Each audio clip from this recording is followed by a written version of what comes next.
You guys ever get intrusive thoughts? You know? I mean, I got a real funny one the other day. I don't get them very often, but when I do, I shock myself. You know, like you're waiting at a train station and there's an old man waiting on the station with you, and your brain goes, gee, it sure would be bad if somebody pushed that man in front of the tracks. And you're like, what did you say? And your brain goes, push him in front of the tracks. You're like, no, that'd be horrible. And your brain's like, good, just checking.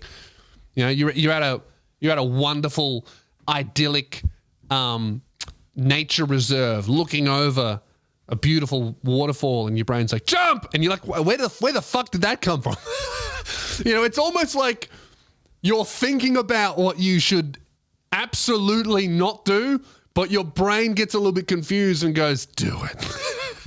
And that's where murderers come from, because I think some people, you know, those intrusive thoughts actually become persistent suggestions, from guys who go, you know what, you've been making a lot of sense recently.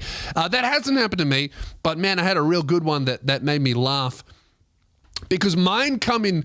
You know what mine are like? Mine are like visions. Mine are like prophecy. I don't have the intrusive thought of that's just like, do this. I have the intrusive vision.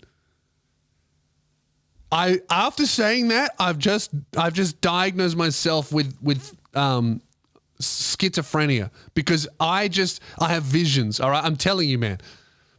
I would never act on them, but they're fun to envision. Fucking shit cat wants to come in, wants to go out. You suck. My vision, right? So I'm at this cafe, okay? This is where all my thoughts come from. And there's this little boy, and he's got an English accent, and he's a nerdy little kid. Cute kid, but quite nerdy with his family.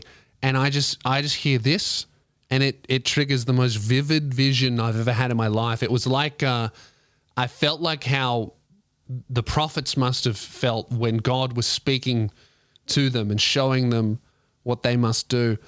This kid goes, Daddy, when I have my birthday, for my birthday next week, can I have a chessboard? And I instantly had this vivid vision, this beautiful vision of me standing up and grabbing the kid by the back of his polo shirt, lifting him up and taking him to the public bathroom, and then just stuffing his head in the toilet and then flushing it, giving him a swirly and go, you fucking nerd! No one wants a chess set for their birthday, you fucking nerd! Like in front of his dad, you're raising a nerd! You got a fucking nerd son! Just swirling him, he comes up, let him breathe, I'm not a murderer. He's gasping, crying, Daddy! And I put it back in and I flush. He goes, you fucking nerd!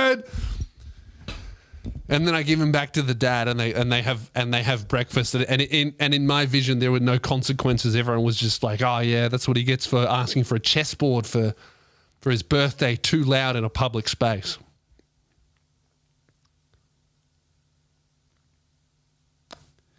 So guys, if you want to support the show on Patreon,